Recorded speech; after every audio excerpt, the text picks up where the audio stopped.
gentlemen. Woo! Listen to that theme. Keep it rolling. Keep it rolling. We here. Yeah. All right, let's play out.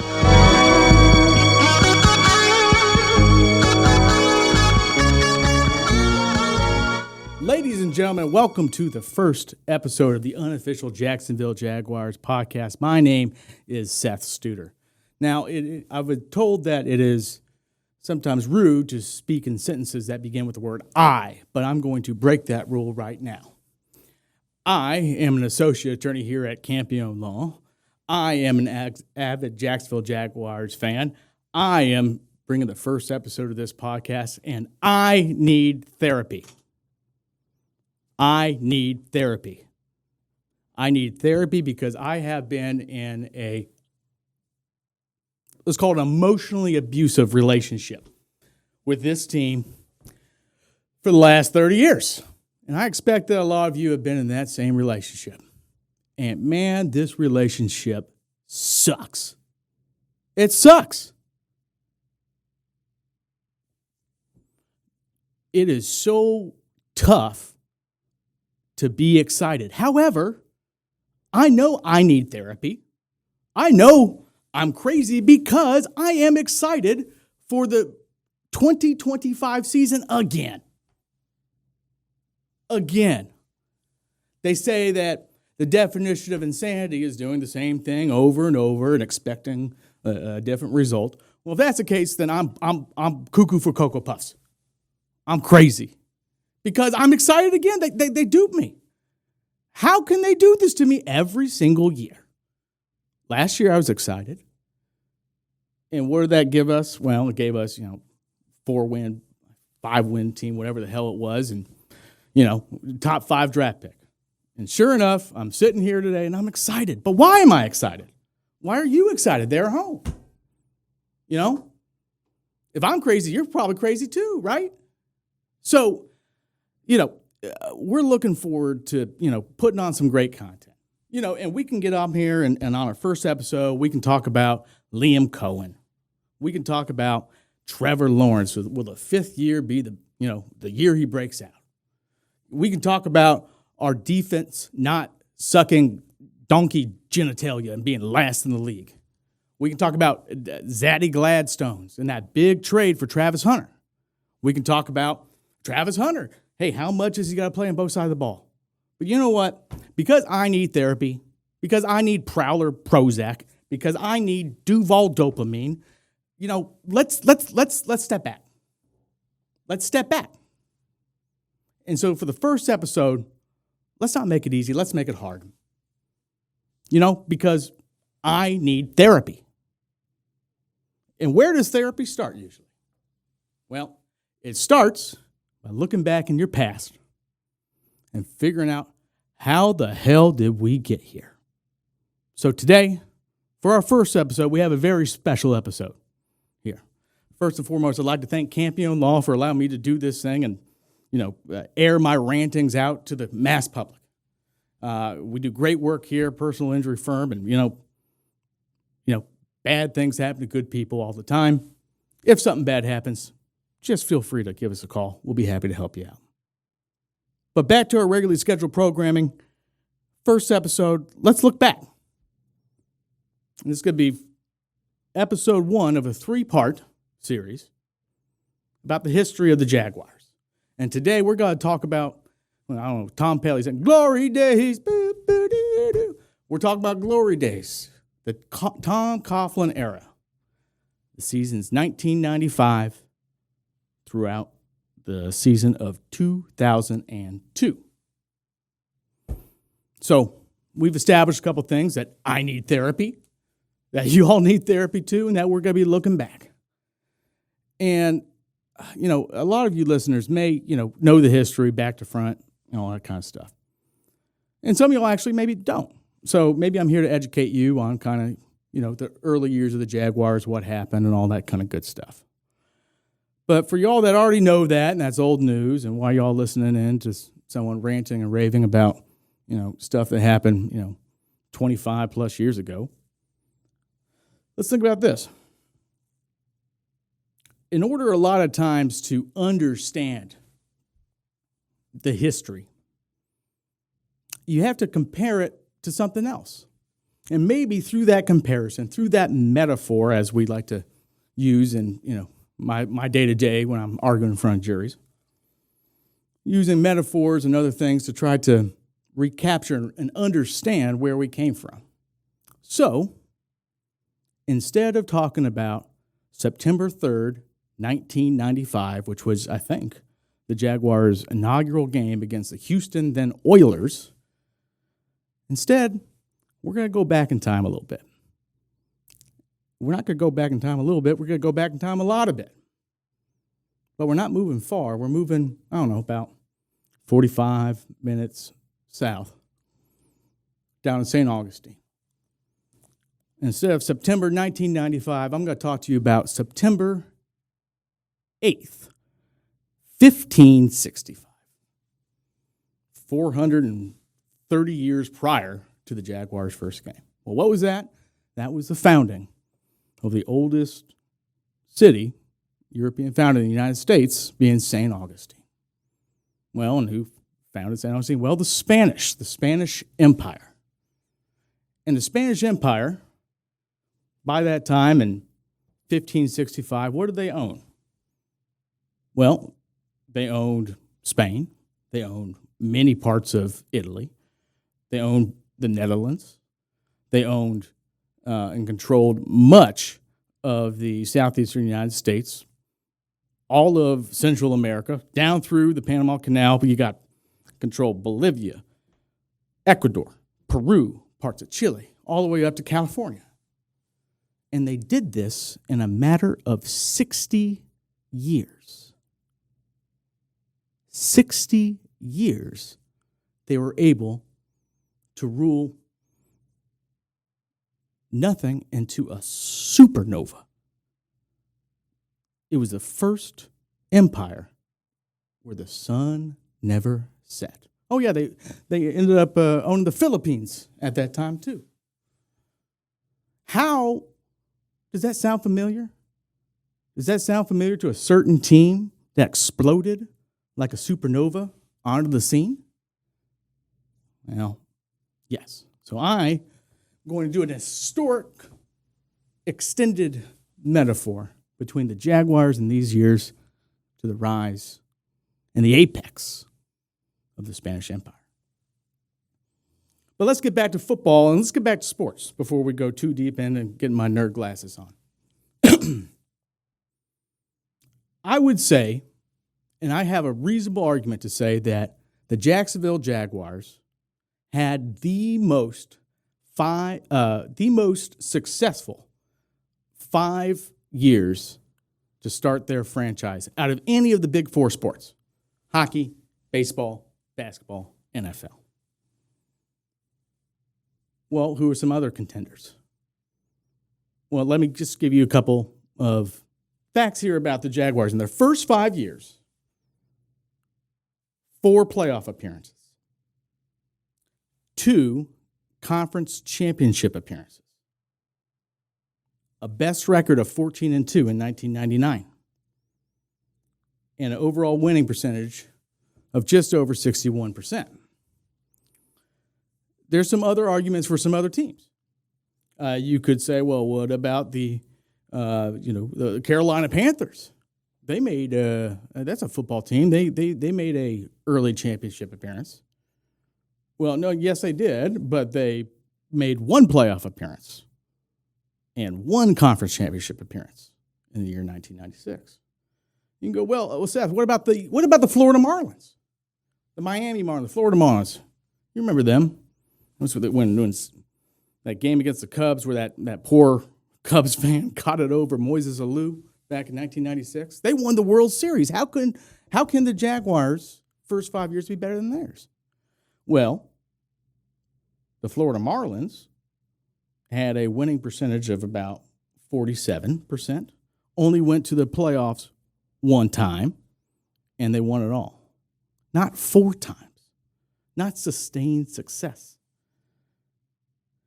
I think actually the best argument would actually be two teams. Would be the Arizona Diamondbacks, who made the playoffs 3 times and won the whole shebang once.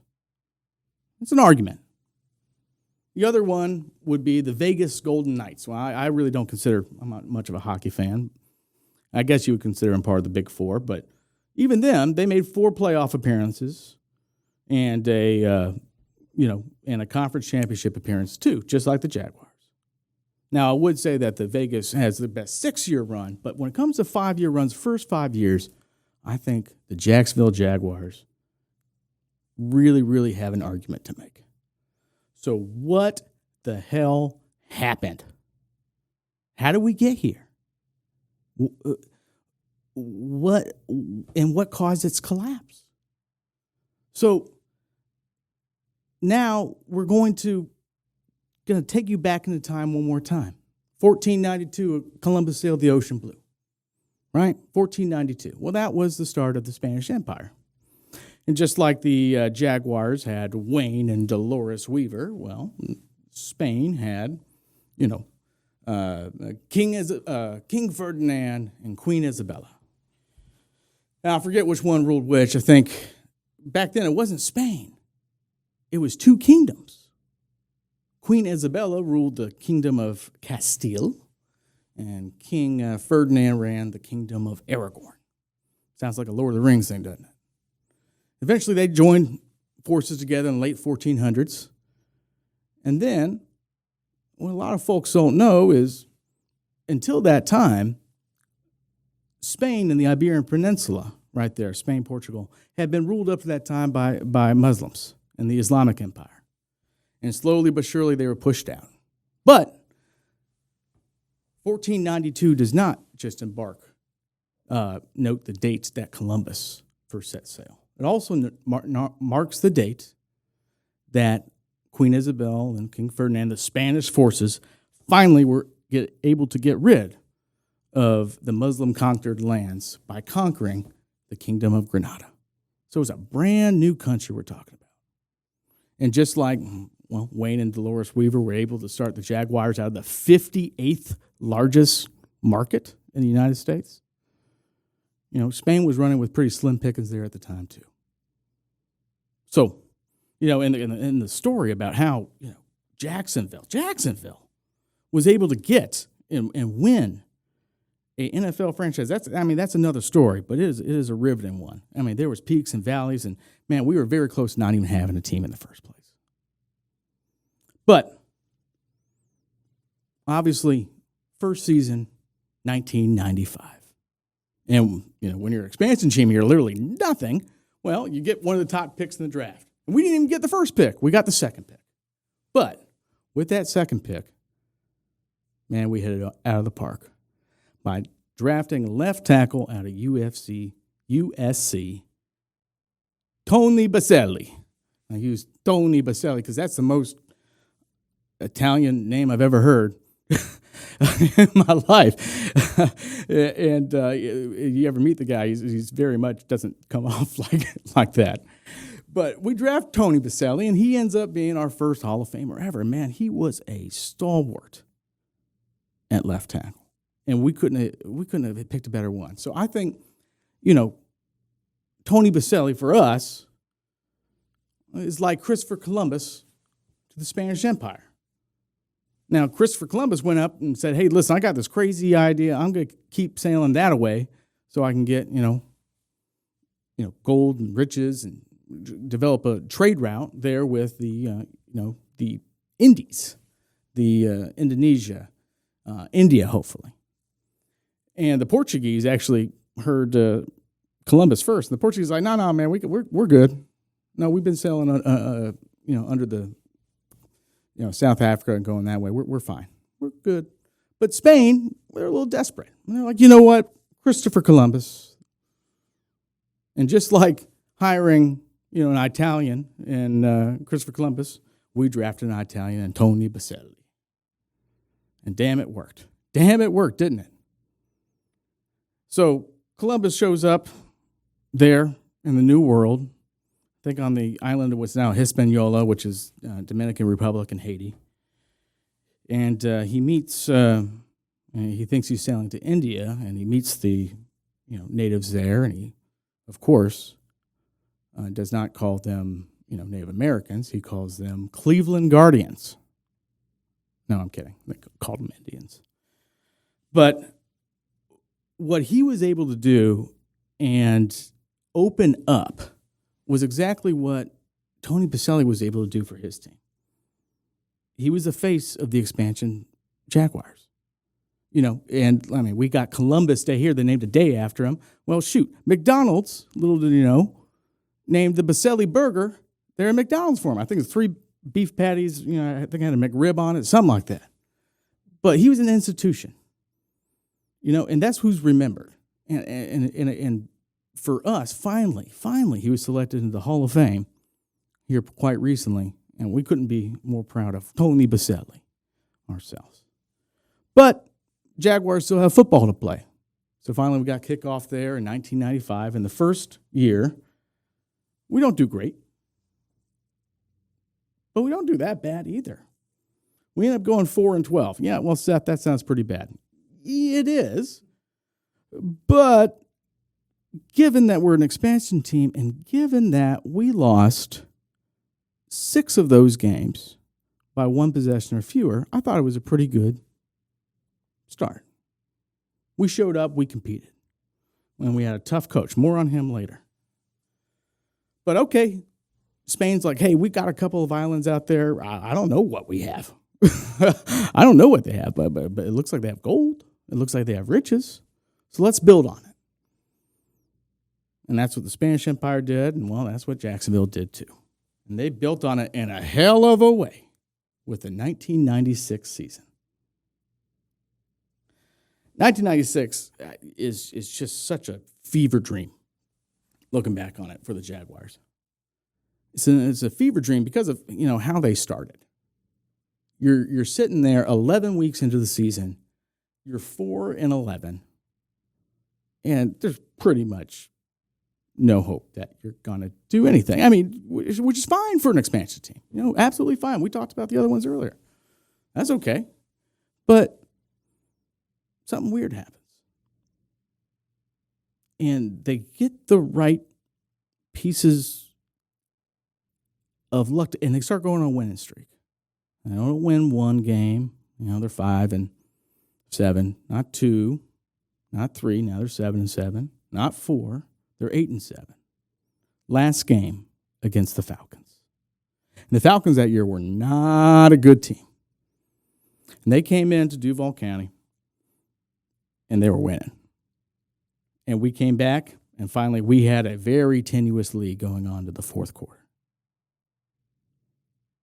And if we lose this, we're out. If we win, we're in our 2nd year. And that's where luck, something undefined, something ephemeral, you can't really put your mind on it, happens. And it reminds me of something similar that happened about, 20, 25 years after Columbus. So, 1511, the Spanish have taken over Cuba. They sent out a vessel, and they don't hear back. Nothing happens. For some reason, undefined to me, they wait like 7, 8, 9 years later before sending out a search party for this vessel that was, disappeared on, foreign, completely unknown soil, several years prior. And the first, rescue mission comes back, no dice. And so for the second rescue mission, they send out a man by the name of Hernan Cortez. I'm just going to call him Hernan Cortez. But I just want to at least get it, get in there once how you're supposed to pronounce it, I think. So Hernan Cortez comes over and he starts sailing, trying to find this lost ship. And sure enough, after a couple of skirmishes, he comes across one of the Mayans, the Mayan people that lived there on the Yucatan Peninsula. And sure enough, they're talking, and he's able to establish friendly contact. And there was someone who looks mildly like a Spanish citizen just there. And by God, they found one of the survivors from that crash 7 years ago. But he's not able to communicate with the Mayans. But fortunately, this gentleman, he was some sort of priest, knew the language, knew Spanish, and also developed many different forms of Mayan language. So now he has a way to communicate. And long story short, he picks him up, and he continues to sail north. And he sails north, and then he finally decides to stop and go inland, here a little bit north of Yucatan and modern-day Mexico. And he gets off, and man, this Cortez guy, he was nuts. He was nuts in what he had. He had about 500 soldiers. And sure enough, he gets into a battle with some of the natives there, and he is grossly outnumbered, and he fights, and they stop. And then the next day, another wave. They're outnumbered 3-1, and there's another day of fighting. And fortunately, the Spanish had some artillery, some guns, some other things that were able to, but by the end of it, the natives were mighty impressed by this. And what Cortez did, which was very smart at the time, he's very cunning. My understanding is that, right when probably one more battle, he probably can't survive it, he decides to send gifts, gold, antiques, just stuff to the other side and release all the prisoners he had taken as like a blind show of good faith. And the natives saw that and were very intrigued and came up and spoke with them. But how were they able to communicate? Well, I believe these natives were able to gave him 20 or so slaves. And one of those was a lady by the name of Marincha, I believe. I might be completely butchering it. But Marincha was very interesting because she spoke both Mayan and Aztec and all the other languages. And through the priest who spoke Mayan, the priest could speak to Marincha to speak to the natives there. And so he's able to establish like a tin-can telephone line of communication. And that makes all the difference to what happens next. Because we know the end of the story, that Cortez is able to subjugate vast swaths of this Central American, the Aztecs. He conquers them. And how so? He does it through language. And so how lucky did he find a person, a priest, from a shipwreck 7 years prior, and then is able to find a slave that spoke the same language as the priest and be able to communicate so he can be able to later dominate. That's just luck. That's just luck. So fast forward. It's the Falcons. They're driving. Last game of the season. And I think his name is Gary Anderson. I think he was one of the most prolific place kickers in NFL history. Has a 29-yard field goal to win the game and to kick and squash the Jaguars' playoffs away. 29 yards. I think they set up from the right hash. And as he kicks, his foot just slips. You can see it on the replay. His plant foot slips and yoinks that thing wide wide left. And the Jaguars get in. And so they get in. But who do the Jaguars get in with? Right? We know about Tony Baselli, but who are some of the other players? Well, we have Brett Favre's backup in Green Bay, who was lighting it up that year by the name of left-hander by Mark Brunell. Still our greatest quarterback in Jaguars history. We also had Jimmy Smith, excellent wide receiver, who I think caught his first touchdown pass, not touchdown pass, but caught his first NFL pass at the age of 26. We also got Keenan McCardell, another wide receiver, lining up that year.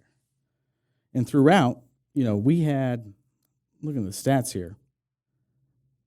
In just that year, in the regular season, Jimmy Smith went for 1,200 yards. Keenan McCardell went for 1,100, which back then, in the 90s NFL, was nothing to sneeze at. We also had a running back. We had James Stewart, who we selected in the expansion in the 1995 draft, and a really big, chonky dude by the name of Natron Means. I think Chris Berman used to be like, Natron Means Business would be his name. He came over from the Chargers. And so we got these little conquistadors here, right? Us against the world. And we go in to the 1996 playoffs. Meanwhile, and kind of thinking about it, Hernan Cortez and Mark Brunell are have a little similarities, right?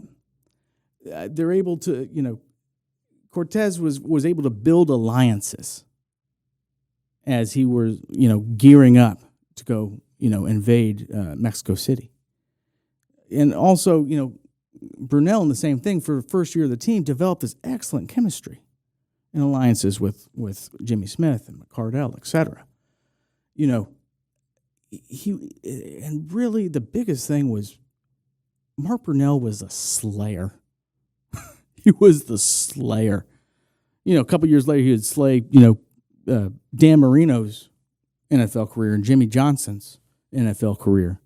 But, during that run, he ended the hopes and dreams of a whole lot of good teams and a whole lot of, Hall of Famers. And Cortez did his own slaying too, needless to say. But the kind of most interesting thing about the Cortez and the Jaguars is this kind of like never look back, us against the world kind of mentality. And so when Cortez was about to go in, it was supposed to be just a rescue mission. Cortez said, screw that. No, we're going to make this a little bit more conquesty, right? And he, upon establishing, I think it's the town of Veracruz, did the most insane thing I've ever heard. He burned down the ships. All the ships he came over with. He's like, no, we're good. We're burning them. There's only one way forward, and that's into the unknown and into trouble, because he wasn't afraid of nothing. And the Jaguars, Brunell wasn't afraid of nothing either. And so we get back, the Jaguars for their first playoff game in 1996, play against the Buffalo Bills. A lot of folks, clown on the Bills now, but man, they won the AFC, 4 years in a row. I think it was like 1990, 91, 92, 93. I mean, these guys were kings. And Jacksonville go in there and shut them up. He shut them up. And if you watch those highlights, I was talking about Natron Means Business.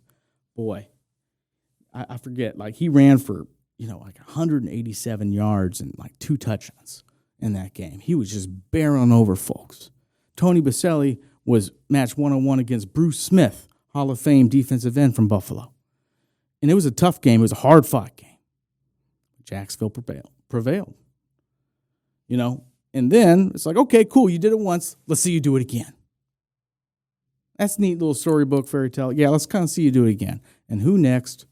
But the best team that year, by far, the Denver Broncos, led by John Elway, Terrell Davis, Shannon Sharp. I think you had Bill Romanowski on the other side. Christian McCaffrey's dad, Ed McCaffrey, catching balls as well. I think Rod Smith, too. Mike Shanahan, of course, father of Kyle Shanahan, the 49ers coach. Just a juggernaut of a team. And we got to go in there. And I think Vegas had us at 12.5-point dogs. Meanwhile, in Mexico, Hernan Cortez starts making his way inland and finds a group of natives. These are not the Aztec. They're actually, enemies of the Aztec. And once Cortez was able to prove himself, they go, you know what, let's squad up. We don't like the Aztecs too much either, man. We can maybe help each other. More luck. And Cortez goes, sure, how many you got? He's like, well, you got, 600 men. We got 100,000.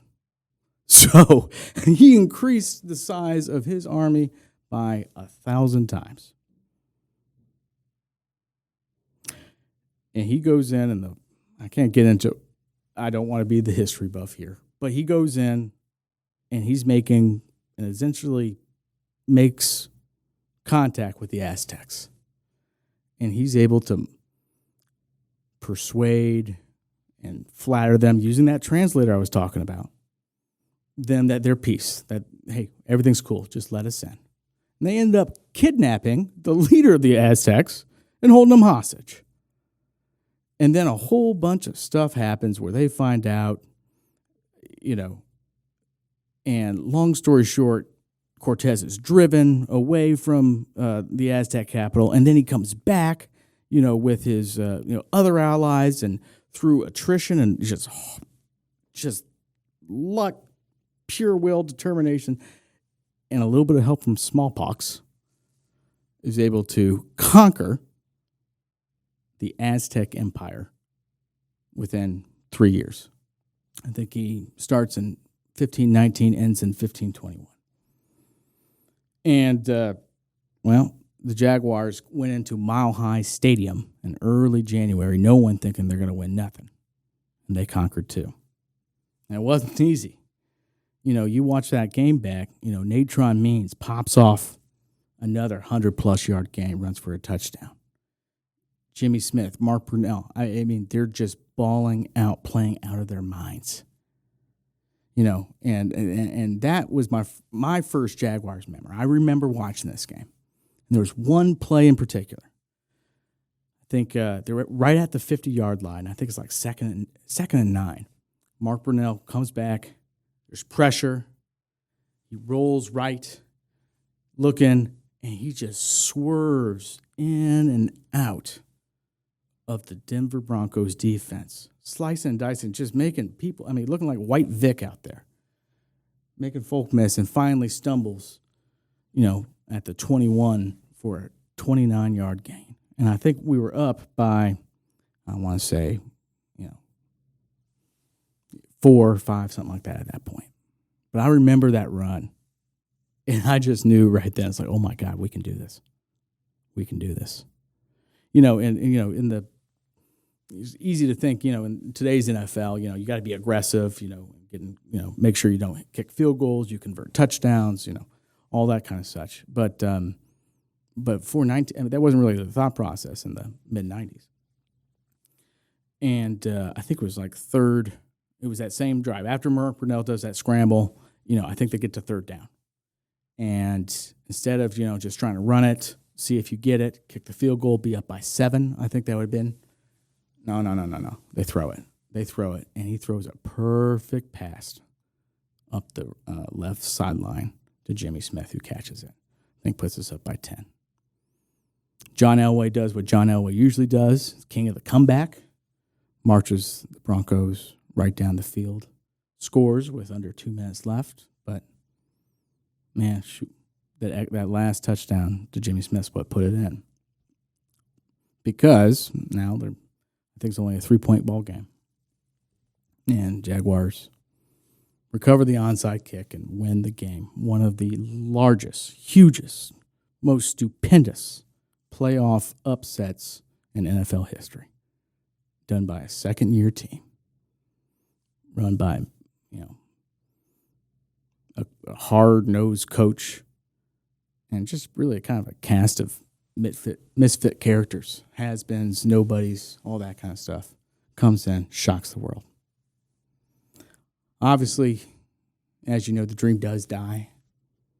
Next week, they go into Foxborough. They're in New England, and they lose to Drew Bledsoe. It was 20-6, but it was actually pretty close at the time being. But, man, the Jaguars had shocked the world. Now, Jacksonville is a team and a city that people are talking about for the first time, and God knows when.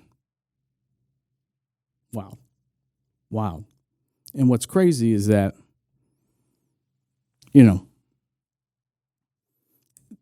just like the Spanish Empire kind of came from nothing into something.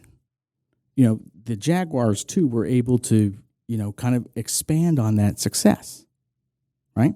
Because, they didn't just stop there in Mexico. They went up to California and down and conquered the Incas down there in the Andes and Peru. And they had the entire, meat of the New World, the Philippines, and everything I rattled off towards the beginning. Netherlands. I think, their King Charles V, I think his name was a Holy Roman Empire too. Add that to it. And it's just like in a blink of an eye. What? They're everywhere. It's huge. And the thing about the Spanish here at this time, they are very Catholic. They are pro-Pope. And which leads into kind of, what's next for Spain. Well, around this time, there was also the Protestant Reformation, where Protestants were happening. And at the end of the 1500s, well, a certain king of England, Henry VIII, wanted to divorce one of his wives, and long story short, he flopped sides. He changed teams from Catholic to Protestant. And that the Spanish didn't like that too much. And the next person after Henry VIII to rule was Queen Elizabeth I. So they had an enemy, the Spanish. They're on their own soil, but they had so much already. But they started to get a little greedy. The Jaguars, meanwhile, are not greedy just yet, but they follow up a great 1996 season with a superb 1997 season. Let's see. Mark Brunell throws over 3,000 yards. Jimmy Smith, 1,300 yards. Keenan Cardell, 1,100 yards. And, however, they get to the playoffs and they win their first division title. They go 11-5, 2 wins better than the previous year. They're getting better. But, well, John Elway's, the last playoff game he lost was against us. Actually, I think John Elway actually called it the worst loss he ever experienced, that one from 1996. Well, he had his revenge in 1997. And they whooped our ass pretty good in the wild card round of 1997. So, but Jaguars ain't done. 1998 comes about. Fred Taylor is drafted out of the University of Florida. Go Gators. In his rookie year, he doesn't just rush for 1,200 yards. He puts in 14 tutties. 14. Rookie year. Jimmy Smith pops off again with another 1,000-yard season. And, man, they go 11-5 again. Win the division again. And now they got a little, pep in their step, too. And they keep expanding. They beat, I believe it was New England. They got their revenge against Drew Bledsoe and company and beat them. And then came up against the New York Jets with Chad Pennington, Keyshawn Johnson, and lost. They had like a 24-7 deficit that they were eventually able to fight back on, but lost by I think about 10 points, 34-24. But they keep building, and finally, we get to the apex, like Prince, 1999. And before we ruminate too much on the 1999 mega season that is the Jacksonville Jaguars, let's go back to España real quick. And that leads us to our last large comparison that we're going to make here. Towards the end of the 1500s, Spain was ruled by, a king, but King Philip II. King Philip II was a man that when he gave you instructions, you followed those to the T. He was a micromanager. He was a person who would work as hard as any other monarch. He wasn't great at everything, but he wanted to control everything at all times and continue to build this empire and build this empire and build this empire. And the weird thing is, they literally had mountains of silver in the Andes that they were bringing back. And it was getting so big and they were getting so rich. But to get that money, and to expand costs money. And it was a kind of a weird thing. I think, King Philip II, declared bankruptcy. It's the first, global empire, and you're declaring bankruptcy. And it's just this weird kind of thing where you're having to spend, and you have, rebellions. You have the what's called the 80 Years' War in Netherlands, where the Protestants are trying to be free of the Catholic rule of the Spanish, and, all this money and such. But you're getting literally loads of money here from the New World. And, at the same time, you have these new folks. You have the British trying to steal some territory there in your new hemisphere. I believe the British, take over Jamaica, during this time period, and some other islands. And, and just, heavy lies the crown, But this disciplinarian, this, this harsh figure of, King Philip II, kind of remind you of someone from the Jaguars? Tom Coughlin, our first coach. Now, a lot of people don't know this, but it's actually Tom Coughlin was the highest paid new coach in the NFL at that time. I think they announced his, he was going to be hired in 1993, like a year and a half or so before he even, played a game. They hired him out of Syracuse. He was a head coach there prior. And Tom Coughlin was the opposite of a player's coach. He had some famous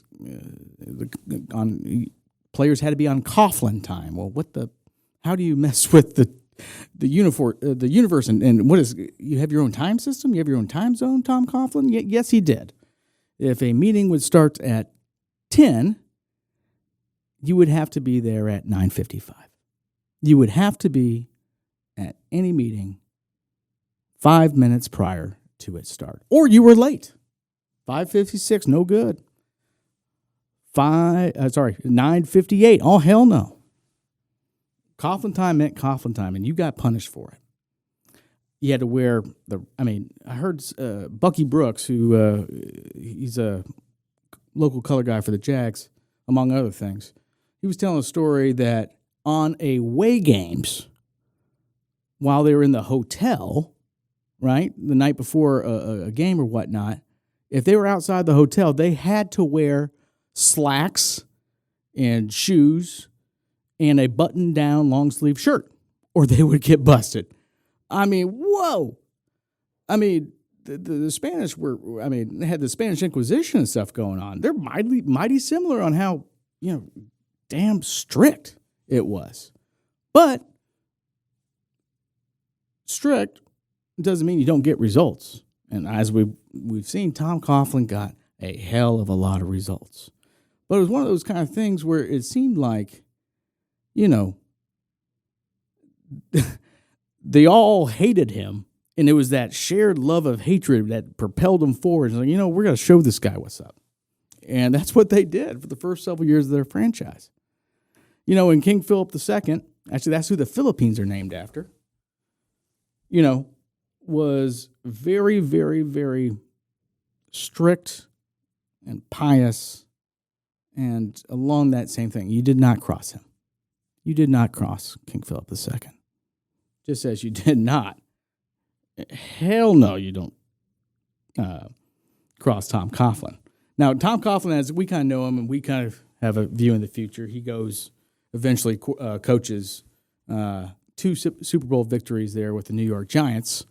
And it seems like he kind of softened a bit. But man, this was not diet Tom Coughlin in Jacksonville. This was Tom Coughlin classic, Wasn't no Coughlin zero.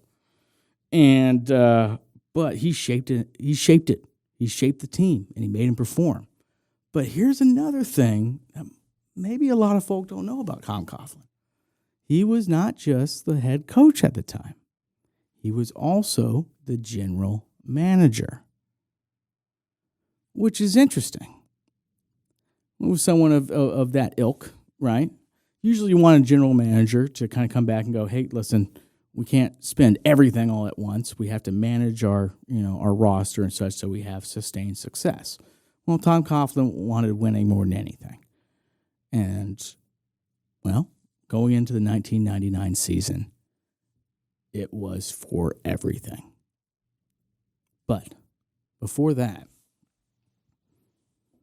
Philip II, too, remember, we're Team Pope. We're in the Catholic class.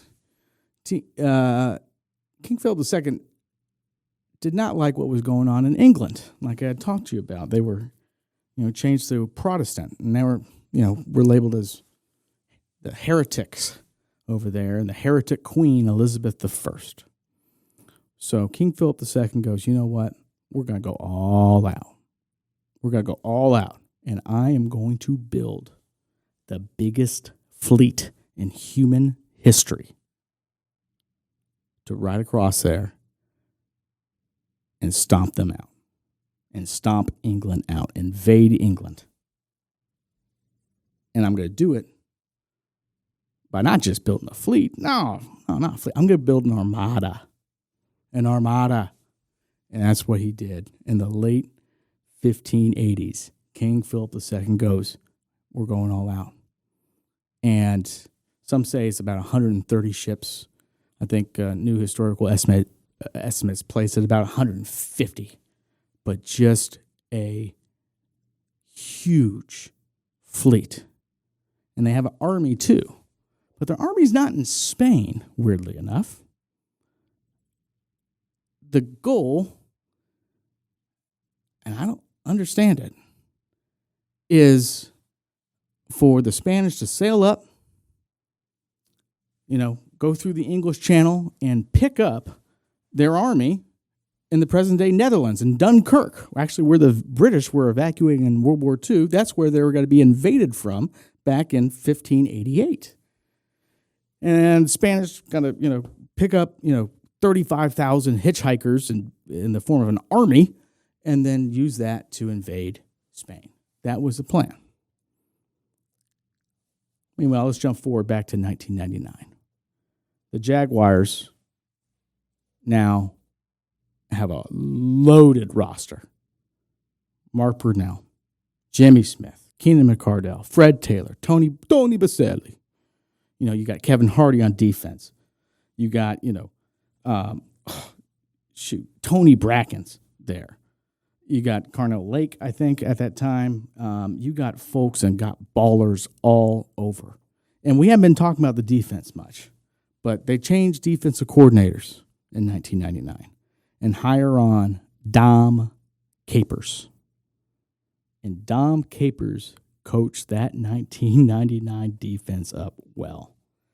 They were the number one scoring defense in the NFL that year. And let's a couple of other things. They went in a 16-game season 14-2, absolutely running roughshod over the entire league. Brunell, of course, throws for 3,000 more yards. Fred Taylor, a little limited by injury, splits time with James Stewart. They both run about an average of 800 yards each. And Jimmy Smith, 166 receptions, 1,636 yards. Talk about a season. And then Keenan McCardell bringing up another 900. But on defense, too, like before the 1999 season, I think that the person with the most sacks was Clyde Simmons in 1997 with 8.5 sacks. That's 1997. Let's flash forward 2 years later. Defense. Tony Brackens, 12 sacks. Kevin Hardy, 10.5 sacks. Gary Walker, 10 sacks. 3 individual players setting season records for the Jaguars. And, man, they just demolished damn near everyone. So the regular season ends, and, of course, they have the best record in the NFL, the best metrics, clearly the best, I think, best team and the Super Bowl favorites that year. Meanwhile, King Philip II sends out his armada in 1588. Remember, go through the English Channel, pick up an army, invade England. Jaguars in their first playoff game, boat race, demolished. I don't know what. I don't. 62-7 over the Dolphins. 62-7. And that does not, just that score alone does not really do it justice. Let's put it this way. Mark Brunell was subbed out, and the backup was placed in at 12 minutes ago in the first half. And even them, I think it was Jay Fiedler who came out and was throwing all over the yard on them. They stopped them. And that was Dan Marino's last game and Hall of Fame Super Bowl winning coach Jimmy Johnson's last game too. And boy, howdy, did they beat the crap out of them. It was, and I remember watching that thing and going, holy crap. Man, we got the best team in the league. And sure enough, remember about 400 years ago, they're sailing up and they got the best fleet in the league. And it's just right in front of them because the Spanish were able to find out that maybe we should go after the English fleet. As opposed to kind of going over and picking up the army, we can just go take out the English fleet right there in Plymouth, just north, and do that. But no. You don't go against King Philip's rules, just like you don't go against Coughlin time, right? And so they pitched it to the Duke, and the Duke said, no. We stick with the plan. And they got through the channel, and it was actually amazing. The Duke in charge of this, it's like Sidonia Morona. I'm just calling him the Duke.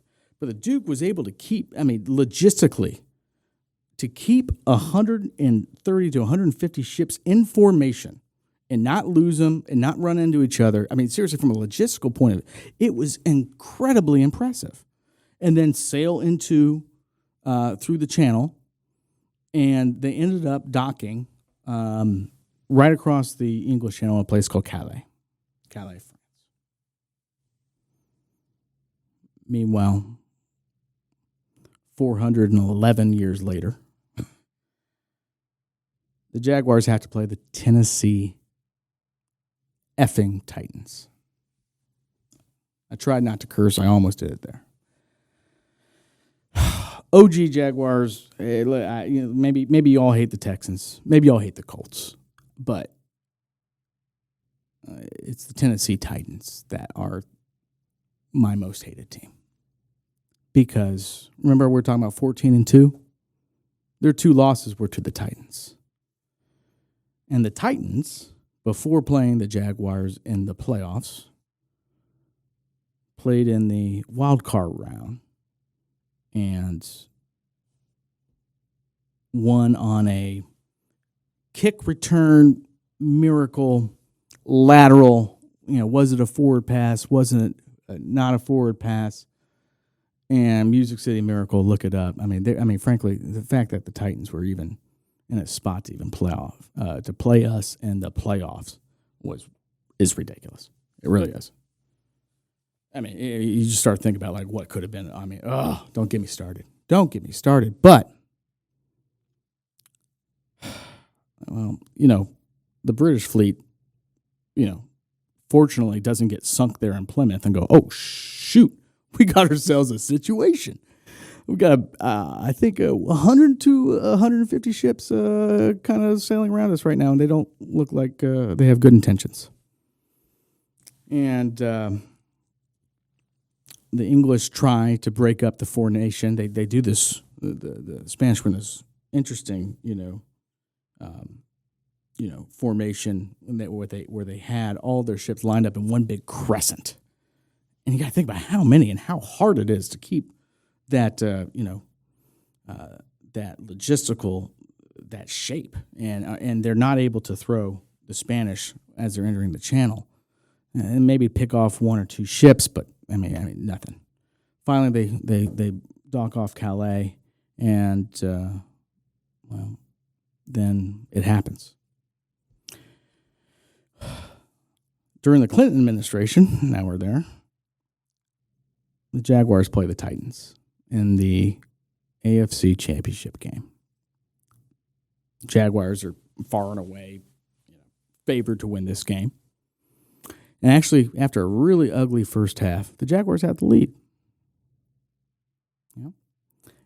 And sure enough, the Spanish at that time were going, hey, they may have gotten one or two, but we're pretty good. We're not bad. We just got to finish the job, get this army, and let's go, conquer the Queen Heretic. And we're like, hey, let's just conquer, Steve McNair and Eddie George, and, we'll be fine. We're at home. We're good. And it's just disaster. It's just disaster. Here in Calais and, the coast of the Netherlands, the English end up sending fire ships, which are just packed with, gasoline and flammable explosive material. And they send, 8 of those off towards the Spanish, and they blow them up. It's kind of like a kamikaze, but back in, 16th century kamikaze ships. Blow them up. Spanish don't lose any folks, but they get unorganized. And finally that vaunted, crescent shape is finally starting to wiggle and waggle. And then throughout the night of, I believe it was August 8th, 1588, and the day of the August 8th, 1588, the British are able to just swarm them and use some smaller, nimbler ships with some more advanced tactics. The British knew how to sail. The Spanish, it was more, new to them. And frankly, the Duke, who we were talking about leading this thing, he had never been in naval warfare before in his life. Frankly, it was impressive that he even got as far as he did. And they were able to destroy a couple of ships. And long story short, this weird plan for the Spanish to pick up an army on the way, kind of a little out of the way, the army's never able to get to them. And they lose. The Spanish Armada is defeated. And after that, marked the beginning of British supremacy on the seas, which lasted at least 350 years. Amazing. Meanwhile, the Jaguars, there's some nasty turnovers and such, and by the time of it, I think the Tennessee in the second half goes on a 20. It was score like 23 unanswered, and it's not even close by the end of the day. And the season, the dream season, the season everything had been built up for, done, dead, rested. And since that game, there's been a little conversation because the defensive coordinator for the Titans at that time was a guy by the name of Greg Williams. Greg Williams was also the defensive coordinator for the Saints when the Bounty Gate scandal happened, where they were paying players, thousands of dollars to take out folk and all that kind of such. And rumor has it, allegedly, that Greg Williams had the Jaguars playbook, had their offensive playbook, and that's why they were able to defeat the otherwise undefeated 1999 Jaguars, not once, not twice, but thrice. It's just, that's the urban legend, right? Meanwhile, in Spain, how are they going to get back? A wind pushes them northward, and the previously, gargantuan and, unstoppable, Armada, the wind takes them north up the east coast of the British Isles, and they're forced to go and sail around the top of Scotland, back around Ireland, and limp home. When it's all said and done, the Armada is not defeated, but, at least a third of their ships are gone. It was a cataclysmic failure. And Jaguar fans at the time could have been like, hey, we went 14-2. We had a bad luck. That sucked. That was not ideal to lose to the Tennessee Titans 3 times. But there's always next year, right, guys? Come on. There's always next year. But probably the Spanish thought something similar. It was going to get better. But both for the Spanish and the Jaguars, it would not. And I'll tell you why it was not okay for the Jaguars. Because, remember, we're talking about Tom Coughlin being both the GM and the head coach. Well, there is something called the salary cap here at this time. And the way that Tom Coughlin had structured that team, it really was do or die in 99. Or replace talent quickly, right? And what happened is you were signing huge, aggressive, high-risk, contracts. And when they failed to yield the title there at 1999, you're coming in with cap problems. And in 2001, the Jaguars were $31 million over the cap. I think they were like 25% over the cap. There's a saying called cap hell, salary cap hell. That was first coined by none other than Tom Coughlin around these times. It was, you had a bunch of things. You signed like Carnell Lake to like a 4-year, $18 million year deal. You had Tony Baselli, obviously, on a $26 million extension. In 1999, you had to pay Jimmy Smith. You had to pay, Mark Brunell. You had to pay. And then other folks you just couldn't pay. Keenan McCardell eventually had his, contract, and you had to shed players too. And you just have to hit on everything. Because if you don't, the way it was structured, because Coughlin was the GM, because he wanted to win in 99 so bad, you just had to continue that success, right? And if an injury bug happens or something goes wrong, it's going to be rough. And that's exactly what it was. 2000. The Jaguars go 7-9, miss out on the playoffs. However, they had a wild season. There was injuries, there was this, there was that. But I think it was like the second game, they play against the 2000 Ravens. 2000 Ravens. I mean, 85 Bears, 13 Seahawks, 2,000 Ravens, right? Jacksonville, 17 Jaguars. I mean, just one of the greatest defenses of all time. And they go out and they ball on offense. Jimmy Smith in this game had 15 receptions for 291 yards and 3 touchdowns. They throw it all over the yard on the best defense, arguably in history. And they lose 39-36 or something like that. And it's just like that entire season looking down, it's like, what? How did this go? How did this happen? Fred Taylor has a great season. He runs for 1,400. Jimmy Smith and Keenan McCardell both go for 1,200 yards each. Brunell throwing around. They're 8th in scoring, but that defense just doesn't pick up.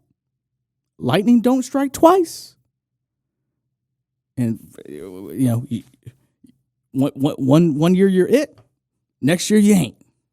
And Jaguars just ain't it that year. I think they're projected, like looking back on it, like supposed to win like 9 or 10 games, but nope, didn't happen. And then you lose Keenan McCardell going into 2001 season. And so the Jaguars in 2000 go 7-9. They follow it back up with a 6-10 season. Actually, this was Keenan's last year in 2001. Fred Taylor was injured. We had Stacey Mack as our rush leader. Again, eventually, like the luck's going to run out. Of course, Jimmy Smith and Keenan McCardell kept doing it. 1,300 for Jimmy, 1,100 for Keenan. But, man, it's just all out of there. All the gas is left to take. And Brunell's getting older, more injured, doesn't have that spark, that slaying mentality we were talking about in 1996 and 1999, just gone. just gone. You know what? And we were talking about Coughlin being that disciplinarian, being on Coughlin time. Yeah. And when you're winning, it's easy to be that coach, right? It's easy to be like, hey, if we just listen to what coach says, you know, we all hate his guts, you know, but I respect him. You know, he doesn't, I mean, there's a difference between being a professional and acting professional, right? Coughlin was certainly a professional, but did he act professional to his players all the time? Certainly not. And again, you can buy into that stuff when you're winning, but when you don't, things get out of control. And you can't replicate what once was. You know, and by the time, 2002 rolls around, I think the Texans, got Tony Baselli in the expansion draft. You know, Fred Taylor's still popping off. We ended up drafting, what was his name? R.J. Soward in the year 2000. And to be our next to replace Keenan McCardell, it just don't hit. That's just the first of many, first-round draft misses that Jaguars have. In 2002, just like in 2001, they go 6-10. And it's a sad-ass 6-10 because everyone kind of knows by the end of it that they spent too much money, that got themselves into a crap situation, and what was working before just didn't work anymore. And as soon as it came, it went. And a lot of folks know, about that there was a Spanish Armada, but a lot of folks don't know that there was 3 Spanish Armadas thereafter. One in 1596, one in 1597, and one in 1601 to 1602. And just like the 2000, 2001, and 2002 Jaguars, them Armadas, them ships didn't have the spark they once had. And Spain, from that point on, would only lose territory. And shrivel and shrivel and shrivel over time due to finances, other power players coming in and all that stuff. And they never even sniffed the jockstrap of what they were before going out for that first Spanish Armada. And the Jaguars have had some success, but it's been pretty terrible since. And I just can't help to think, what if you just beat the Titans on that last one? I mean, if you win the title in 99, what happens next? But we're dealing with how we got here because I need therapy. And this was my way to get some of that out. So those are the glory days. And next, we have a new regime. Tom Coughlin gets fired at the end of the 2002 season. And now we actually have a general manager. Oh, hey, wouldn't that have been nice to manage the cap? I'm trying to remember who it was. It wasn't Gene Smith. It was, I think it was Shaq Harris. Shaq Harris was our GM. And we hired Jack Del Rio, a defensive coach, to be our new and second Jaguars head coach. So before we start wrapping this up, again, I want to thank Campione Law for putting this thing on. Again, something happens. Car crash, accident, anything. Give us a shout. We'll be happy to help you. And I'm sorry to end on this dour note, but I have to do it because of this. In 2002, we were talking about sack totals earlier. And we're talking about draft picks earlier that we missed on that wide receiver, R.J. Soward. But in 2001 and 2002, we actually did pretty good. We drafted 2 defensive tackles. Marcus Stroud in 2001 and John Henderson in 2002. And in the 2002 season, our defensive tackles, the big boys in the middle, actually led the team in sacks, both with 6.5. And they were becoming a force. And so, we got these folks coming out. Jimmy Smith's getting older. Keenan McCardell's gone after 2001. Baselli's gone. Let's build around defense. We got a new defensive head coach in Jack Del Rio. And we got Brunell. We got Brunell for another year. And also we have a young guy that we drafted, I believe, in the 3rd round in the 2001 draft. Might have been in 2002. By the name of David Garrard out of Eastern Carolina University. So we got an established pro, and we got someone who's showing promise there as a backup. And we got a new head coach, and we got a new GM. And then the 2003, talk about what ifs. The 2003 draft happens. And I have to laugh because what happened is so ridiculous. So the Jaguars are slated to pick number 8. And the Jaguars, it's Wayne Weaver and the new GM, Shaq Harris. Even though they had David Garrard and Mark Brunell on their roster, they wanted to go big, and they want to get a quarterback and try to, I guess, maybe, relive and, try to, get, just a spark and go, hey, new quarterback leader, to lead us into this new era with a new coach. But it doesn't necessarily work like that, because I think 2003, who did that have been? I think Carson Palmer was number 1 overall to the Bengals. I think the second quarterback in the most coveted one was Byron Leftwich out of Marshall. Big guy. He showed he was real tough. He played a game like on a broken leg. His teammates carry him down the field, and he's throwing a game-winning drive while people. He just kind of showed that toughness that a lot of people can fall for. But we already have some stuff, and we have makings of a good defense. So I'm going to leave you with this: what if Jaguars, like I said, are supposed to pick number 8. And the Vikings, Minnesota Vikings, are picking number 7. And the story goes is that the Vikings are on the clock. They have, I think it's like 5 minutes or whatever. And it's going down.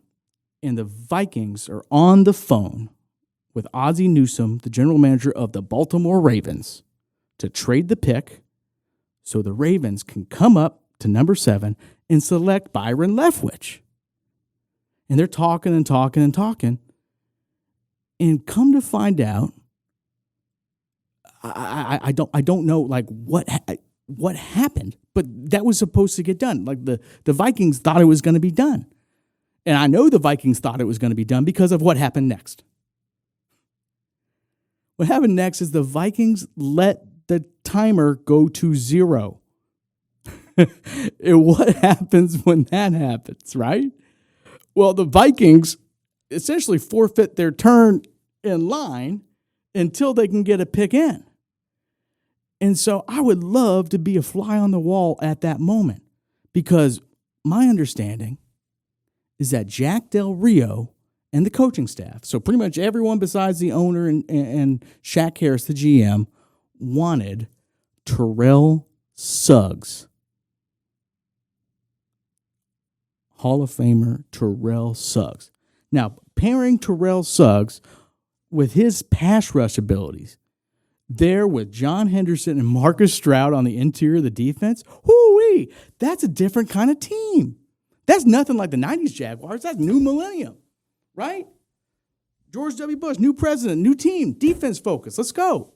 We already got David Garrard and Mark Brunell on the roster. But when the clock ran 0, it was pretty much a mad dash, because every team that picked and had their pick and turned it in got to skip the Vikings, who were supposed to be trading with the Ravens for Byron Leftwich. So the Jaguars ran up and put in Byron Leftwich when probably 99 times out of 100, the Ravens trade up with the Vikings, select Byron Leftwich, and then we get Terrell Suggs. And who knows what happens next? But I know what happens next in our real timeline. It is a season of suctitude. It is a misery-ridden landscape that will last the next 14 seasons with a glimmer or two popped in. And we're going to get that on a different podcast. We're going to do a part 2 and a part 3 of like the history. But remember, I need therapy. And just talking about what we once were and trying to put it in perspective is really, really important before we start talking about Trevor Lawrence and Brian Thomas Jr. and, Travis Hunter and, all the fun stuff, and we got plenty of more of that to come here in future episodes. We're going to be talking about the offense. We're going to be talking about the defense. We're going to be talking about the coaching change. We're going to talk about Travis Hunter. And I'm really looking forward to doing that with all y'all. So before I go, I used to watch The Price is Right when I was a kid. And every time that The Price is Right ended, Bob Barker, the old host of that, would like end with like a public service announcement. He would say like, "Don't forget to spray and neuter your cats and dogs," or something like that. And he would say it every time. I thought that was actually kind of cool. So I'm going to do something similar. I'm an attorney. I do represent folks who are injured in car accidents. Here's some advice for you. Buy insurance. Buy insurance. Standing for uninsured motorist coverage. It's real important because, frankly, the folks that cause accidents ain't got the best insurance. So what's going to protect you if their insurance doesn't cover you? That's uninsured, underinsured motorist coverage. It'll raise your monthly rate, but it'll be worth it when you get in an accident that you didn't have for. You didn't ask for. So that's my PSA. Again, thanks y'all for tuning in to the first episode of the Unofficial Jacksonville Jaguars Podcast. More episodes to come, but I'm going to leave you with a little bit of entertainment. All right.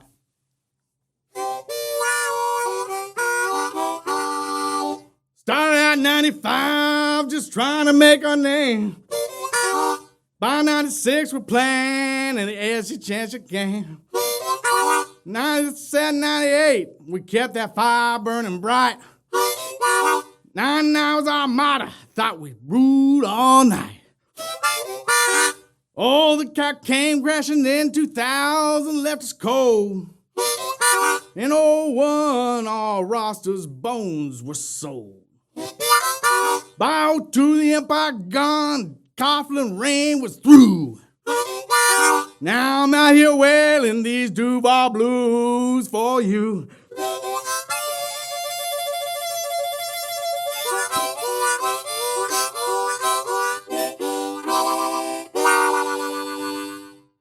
Woo! Thank you all very much.